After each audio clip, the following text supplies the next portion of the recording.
Hoi, ik ben Tom Lassing, beursbox.nl. Ik ga het hebben over Oekraïne. Zelensky is op dit moment in Amerika en heeft daar een vrij lauwe ontvangst gehad voor wat betreft zijn vredesplan. Ze zijn niet onder de indruk daar. Hij heeft wel voor elkaar gekregen dat Amerika enkele miljarden aan steun toegezegd heeft. Is een beetje dubbel op, omdat eerdere steun niet is gegeven en nu wordt er weer eigenlijk opnieuw deze steun die niet is gegeven alsnog toegezegd. Dus dat is een beetje dubbel op. Verder is er een conflict ontstaan tussen Zelensky en Trump. Dat kwam omdat Zelensky naar een fabriek is gegaan in Pennsylvania, een munitiefabriek, waar ze heel veel granaten voor Oekraïne maken. En dat is een beetje een democratisch feestje geworden. Met name natuurlijk omdat het in Pennsylvania is, dat is een swing state. Nou, de Republikeinen helemaal boos erover. En Speaker Johnson wilde hem ook niet meer spreken, Zelensky, om dit verhaal. Maar dan moet je weten, 2 maanden geleden is Zelensky in Ohio geweest. En toen was het een republikeins feestje. Toen hadden de Republikeinen daar geen probleem mee. Nu het andersom ook is gedaan, schreeuwen ze moord en brand. Een beetje flauw. Nou, Trump had daarop aangegeven dat hij geen gesprek met Zelensky wilde hebben. Maar vervolgens zag je dat Zelensky met Harris een persconferentie hield. En ja, dat doet het goed bij het Amerikaanse volk. Ja, daar is dus toch wel voor Trump het feit van, misschien moet ik dan toch. Dus waarschijnlijk komt er vandaag alsnog ook een gesprek met een persmomentje tussen Zelensky en Trump. Zelf denk ik dat Trump geen enkele kans meer maakt om president van Amerika te worden. Maar ja goed, Zelensky houdt dan de schijn een beetje op. Stel je toch voor dat er iets geks gebeurt. Ja, dan kan je maar beter een goede relatie met hem hebben dan dat het een slechte relatie is. Trump zelf zegt van ja, op het moment dat ik president word, in 1 dag is het afgelopen. Zelensky moet maar toegeven en anders stopt onze hulp. Nou, dat gaat allemaal niet gebeuren. Stel je nou voor, ik vind het onwaarschijnlijk, maar stel je nou voor dat Trump daadwerkelijk president wordt en hij zou zoiets doen, dan blijft Europa wel steun geven en maakt Amerika zich volledig belachelijk als macht in de wereld. En dan is het met de wereldmacht van Amerika snel gebeurd, want niemand vertrouwt Amerika dan nog. Dus in die zin, ik zie dat allemaal niet gebeuren. Maar in mijn ogen is Harris veruit populairder dan Trump en dat gaan we zien in de verkiezingen. Maar goed, nog een paar weken dan is het zover. Er zijn een aantal zaken in Oekraïne in ontwikkeling en die zijn niet goed voor Oekraïne. We gaan even naar de Deep State Map. En we zien hier Vuhledar. Het is een dorpje, heel klein eigenlijk, maar wat we dus nu zien is dat de Russen van hieruit en van hieruit komen en het dorpje willen insluiten. Nou, Vuhledar gaat waarschijnlijk de aankomende dagen verloren. Helaas, het is niet anders. Er is wel één ding nog mogelijk.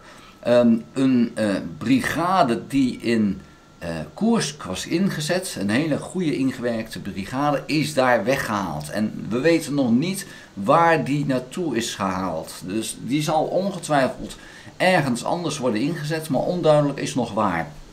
Het kan zijn dat dat Vuhledar is. Het kan ook zijn, en dat is dan even iets waar ik ook even moet laten zien, een andere plek waar het ook slecht gaat met Oekraïne. Nou, je ziet ook hier, zie je natuurlijk een deel dat je denkt, ja, dit is niet erg gunstig voor Oekraïne, maar dit is niet waar ik het bedoelde. We gaan nog verder naar boven, naar het noorden toe.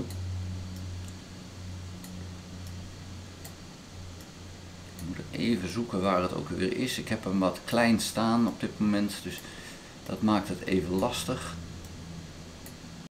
Ja, hier is het. Hier zien we dat er een aantal meren hier lopen. Dit zijn meren. En dat betekent dat het voor Oekraïne lastig is om hier doorheen te komen. Dat maakt het wat vervelend. Nou zijn die Russen, die zijn hier aan het optrekken. En ja, dan zou het kunnen zijn dat ze dat hier afsluiten. Ja, dan wordt het natuurlijk voor Oekraïne wordt het heel lastig om dit te behouden. En ik kan me indenken dat op dit moment Oekraïne denkt, wij moeten dit tegenhouden en wij moeten hier en hier proberen aan te vallen. Of het gaat gebeuren, ik weet het niet. Maar het is natuurlijk nu wel een kans om dat te doen en om die Russen dan in te sluiten. Maar ja, het punt wat Oekraïne heeft, en ze hebben daarin gelijk, hè, laat dat duidelijk zijn.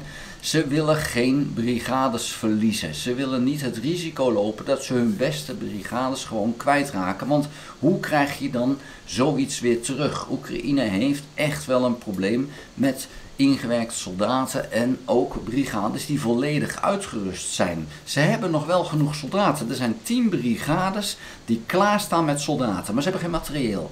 Dus Oekraïne moet ongelooflijk voorzichtig zijn met hoe ze mannen inzetten. En het is leuk om die Russen te verslaan, maar het is wel zo dat het moet de Russen tijd en geld en mensen kosten. En niet de Oekraïners. Dus daarom moet Oekraïne daar toeslaan waar ze de kans hebben om de Russen te verslaan zonder zelf veel te verliezen. Dat is cruciaal en dat maakt het zo lastig. En ik weet, het is heel vervelend dat Oekraïne steeds nog ruimte moet toegeven op Rusland. Dat is echt heel lastig, maar dat is op dit moment wel de beste weg om dat te doen. Je ziet trouwens ook, dat moet ik ook even hier laten zien, hier zie je het, ook zoiets. Ook zo'n meer en ook hier zie je dat die Russen ook zo'n situatie creëren. Hè? Want we zien hier dat meer. En ook hier is dan, en er zijn dus meerdere plekken waar het gebeurt, hier zijn die Russen ook aan het aanvallen. En dan geldt ook voor, van ja, dus dan sluit je het voor een flink deel af, dan wordt het heel lastig. Als dan die Russen ook hier nog een keertje weten op te trekken, ja, dan wordt dit voor Oekraïne natuurlijk heel moeilijk te houden. Nou, dat gebeurt nu steeds. De Russen blijven aanvallen, het kost ze ongelooflijk veel. En de bedoeling van Oekraïne is om die Russen daarmee uit te putten. Want die Russen moeten komen en verliezen daar erg veel mee. En op een gegeven moment is het voor die Russen ook over. En de berekening is eind 2025, begin 2026 zou het voor de Russen wel eens heel moeilijk kunnen gaan worden om zowel soldaten als materieel aan te vullen. Ja, tot die tijd moet je dus pappen en nat houden en die Russen zo hard mogelijk raken zonder zelf veel te verliezen. En dat betekent ruimte inleveren. De diepte-investering, zullen we zeggen. Maar dat is dus echt van belang voor Oekraïne. Daarmee verlies je een slag, maar win je de oorlog. En dat is dus de strategie die ze in Oost-Oekraïne toepassen. Maar het moet niet te snel gaan. Dus vandaar dat je dan af en toe toch wel eventjes die Russen hard moet aanpakken. Dat is ook hier gebeurd. En ik weet niet of ik dat kan laten zien voor wat betreft de dagen. Of dat zichtbaar is. Nee, dat is hier helaas niet zichtbaar. Nee, dat krijg je hier niet te zien. De Russen hebben gewoon nog steeds de uitbreiding hier. Maar ja, het is van belang dat het allemaal beperkt blijft. Nou, ook hier zou dus interessant kunnen zijn voor Oekraïne om dus een aanval te doen en hier die Russen dan toch tegen te houden. Of misschien zelfs hier tegen te houden, zodat je wat hier zit ook daadwerkelijk kan insluiten, zodat het verloren gaat. Maar dat insluiten is echt heel moeilijk. En is ook gebleken dat dat maar zelden effectief is. Omdat ja, die voertuigen kunnen natuurlijk nog overal heen.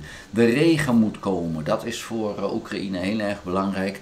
Want zodra die regen komt zal dat front eigenlijk wel letterlijk bevriezen op een gegeven moment. Als dan ook de winter komt.